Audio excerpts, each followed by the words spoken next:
First they ignore you, then they laugh at you, then they fight you, then you win. See, right now we're still in the middle of the fight. Even though we've had major victories against the SEC, we've already seen that there's multiple XRP ETP filings that have now been submitted. We know that we want XRP futures. Bitnomio is going to sue the SEC over that. But we're also battling against the Wall Street marketing machine, part of the Bitcoin marketing machine that's propped up this whole Bitcoin story. They prop up crypto, and I'm talking about BlackRock, which is now an $11.5 trillion asset manager. Now we know how much they love cryptocurrency, how much they love Bitcoin, and Robbie Mitchnick, who left Ripple to go to BlackRock, head of digital assets, he's the one who helped Larry Fink see the light. And so we're going to talk about BlackRock considering XRP, but please understand that we're in the middle of this fight. I'm going to show you a clip here from Bloomberg trying to fight out XRP. So we're going to stick together. We are going to win this fight. They tried to ignore us. They tried to laugh at us, and they're still laughing at us. They still think that this is funny. And front-facing, they're presenting a fight, but I think that something different is taking place behind the scenes. I'm going to talk about that in today's video. I hope you guys are enjoying your Sunday. If you missed it, I did a Saturday night live session last night. Also dropped another video yesterday too. So we're just going to keep the content coming for you guys. We're going to keep the fight going on here until we achieve a level playing field and until XRP gets set free. Let's rock and roll. This is what I'm talking about right here. The suits are selling it with slideshow presentations. Firms like Bitnomial Exchange are suing the SEC for the right to sell it. But this is where we're at in this cycle. This is BlackRock presenting here at the Digital Assets Conference in Brazil. I want you to listen in here on what he has to say about digital asset adoption. But what we found with blockchain and digital assets is that in some ways, this is one of the fastest growing technologies we've seen in the last few years. On the right-hand side of the chart, you can see our adoption curve. This is just looking at how quickly certain assets are adopted by a society. And you can see that blockchain and digital assets are being adopted faster than major revolutions before it, whether that's the internet or whether that's cell phones. And there's a couple of reasons for this. The first reason is just we're living in a more digital economy. We know the reasons, but now what gets interesting is that BlackRock, the largest asset manager in the world, 11.5 trillion now, they got the Bitcoin ETF. They've had major success with that. The Bitcoin ETFs have been some of the most successful ETFs in history. Now, BlackRock has controlled a large share of that one. Moving on over to Ethereum, we have additional ETFs that have been filed there. Now we had the Solana filing that went in. It's been pulled. Now we have 2 XRP ETP filings waiting to see if those get approved. So we know that BlackRock's having a conversation. We know that they're looking over this space, and you can't ignore XRP anymore, right? First they ignore you, then they laugh at you, then they fight you, then you win. Where are we at as far as BlackRock and their consideration of XRP? Now, like I said, BlackRock just hit this $11.5 trillion mark with a push into private markets. So they're continuing to try to expand, and they've had major success with the ETFs. Why would they not want to have even more crypto ETFs, right? He was about to list off the reasoning why there's so much adoption here for digital assets. They see the adoption. It's happening faster than the internet. It's happening faster than other technological revolutions.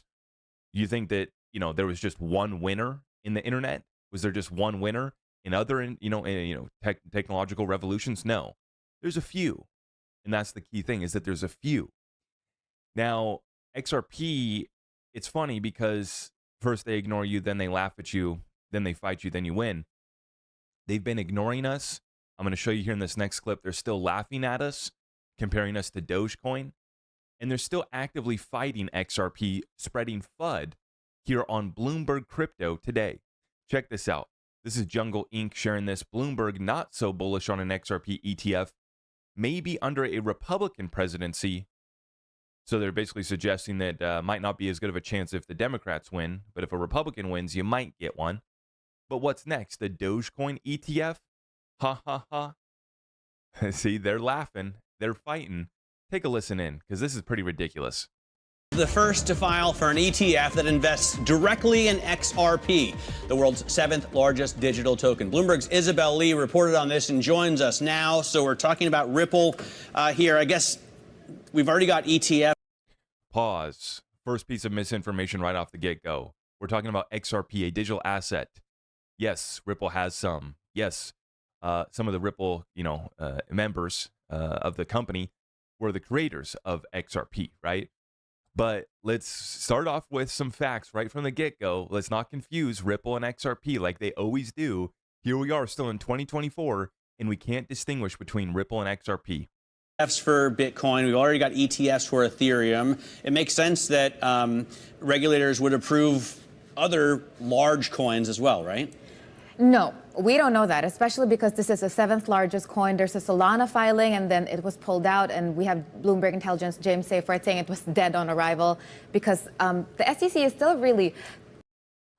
Pause. XRP completely different from Solana. The facts and circumstances around the two assets completely different. Why would we even draw a comparison?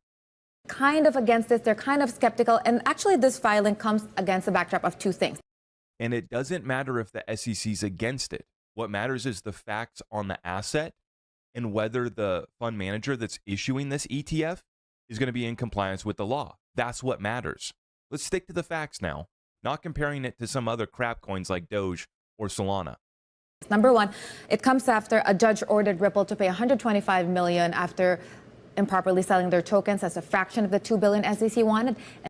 And let's pause right there because she forgets to mention the part where the judge also deemed XRP not to be a security, not to be an investment contracts that embodies the investment contract standards put forward through the Howey test.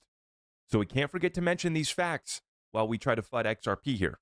And number two, it comes against the U.S. presidential elections just a month away. And we know that the Republicans are viewed as more friendly towards crypto. So we also have people saying issuers will follow suit if the Republican president becomes the president. Do people want this? Is this the type of thing that people are clamoring for the way they were clamoring for Bitcoin ETFs?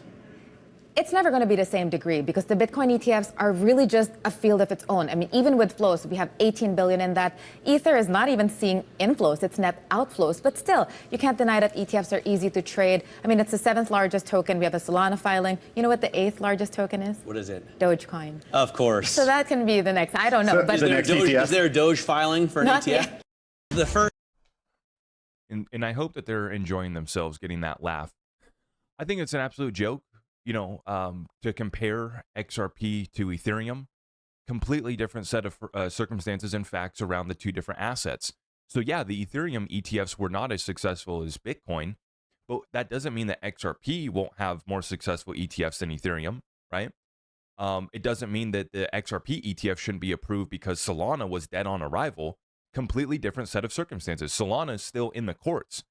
Not even the company Solana or the Solana Foundation, but exchanges are now being sued by the SEC saying that Solana is a security. Whereas with XRP, we have clarity that no other cryptocurrency has. As far as demand, why is it still the 7th largest asset? You can't get rid of us. Despite them trying to FUD us, laugh us out of the room, you can't get rid of us. We're still the 7th largest digital asset. Why is it still there? Because there is demand. And there's demand for this asset, even though there hasn't been much programmability, functionality, which has brought everybody into Ethereum, Solana, and others, right? So, of course, there is demand. There's a lot of demand. And in fact, there would be more if you guys weren't lying about, I mean, we can't call it a lie, but to, leave out certain facts like, oh, the judge ruled that Ripple has to pay a $125 million fine. That is completely separate from XRP, the digital asset, in and of itself not being a security, and something that should be mentioned on the back of mentioning that Ripple had to pay a fine for illegally selling XRP. That's just one entity that sold XRP in investment contracts. They're going to pay a speeding ticket fine and go about their business. That does not change the facts about XRP, the digital asset in and of itself. And this is where they completely miss. But this is what we've gotten from mainstream media journalism in crypto, outside of crypto, as they've covered XRP. First, they ignored us. Then they laugh at us. They're still laughing at us. And I think that we're going to end up getting the last laugh. They've tried to fight us. We've won. We're still in the middle of the fight. We're going to win even more.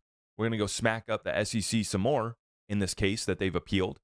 Had to be this way. Fine. Let's go do it. And eventually we will win. Bitnomial now suing the SEC over this same issue. We will win these fights. We have the law on our side, the facts are on our side, and the demand is there for XRP.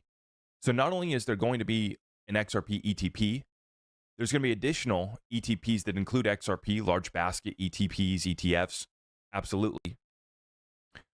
But I just find it hilarious that here we are still in 2024. They can't distinguish between Ripple and XRP.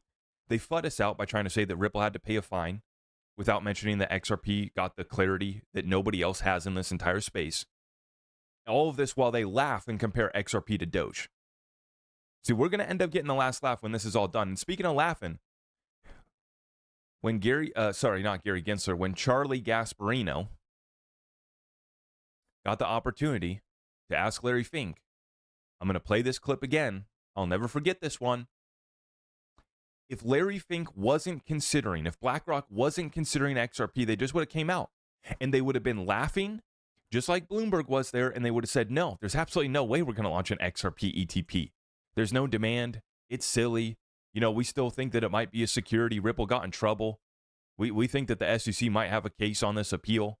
He would have said that, but he didn't. And that's the tell. He didn't, and he laughed. Take a listen in again, folks. This is a classic clip right here. I think the advent of Bitcoin ETFs is an example that we're legitimizing it. We're creating more safety. Well, let me ask you this. Will you do another ETF? How about an XRP ETF? I know you got Ether out there. How about XRP? Can you answer that? I can't. How about XRP? Can you answer that? I can't. And you don't want me to. I do. Well, I can't. All right. I think the advent.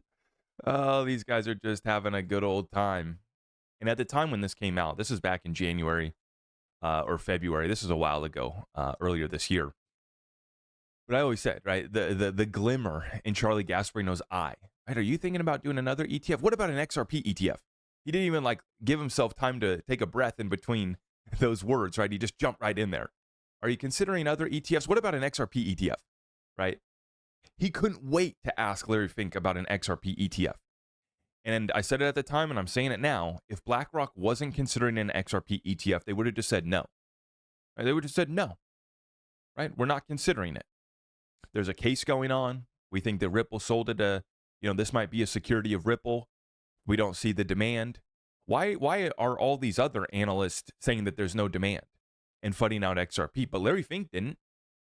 He just chose not to comment, really. I can't say. That's a tell. That's a tell. I mean, you don't got to be a World Series a professional poker player to know that that's a tell, right? So think about this, guys. Let's wrap this up.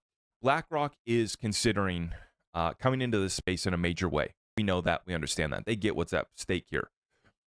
I want you guys to see what's happening, though. Front-facing, it's a fight.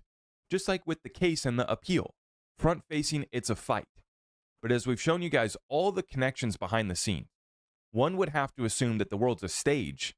When you see how connected Ripple is, when you see everything that they've done, yet we still are getting appealed in our lawsuit. We still are getting the SEC trying to threaten lawsuits against exchanges that want to issue XRP futures. Why is all this happening if there wasn't a there? Why is all of this happening? Why can't he comment unless they were going to just dismiss it completely? It's because there's not. And I laid it out before. I'm still sticking to it. In fact, we even heard some conversations from some folks. Brad Garlinghouse, I guess, was asked about a BlackRock ETP or an ETF in Vegas. And his response was very interesting. A little chuckle, a little laugh, and a little, yeah, it's coming. So I want to hear from you guys. Let me know in the comments down below. What do you guys think about Wall Street still trying to FUD, fight, and laugh at XRP?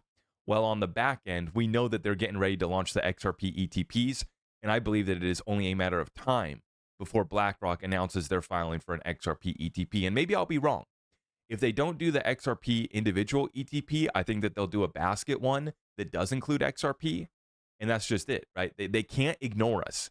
Even if they don't want to do a spot XRP ETP, they're going to end up doing a basket ETP eventually because they know there is the demand. They know they can't get rid of XRP. It won't leave the top 10.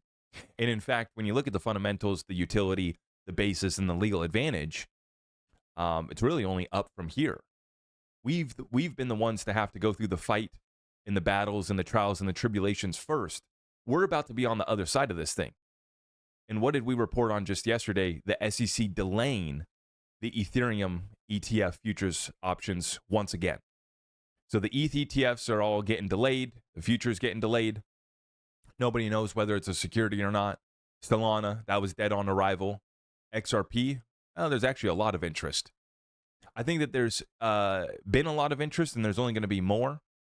That's the part of the story that they're leaving out, is that these asset managers, these hedge funds, these Wall Street types, they've already been in XRP.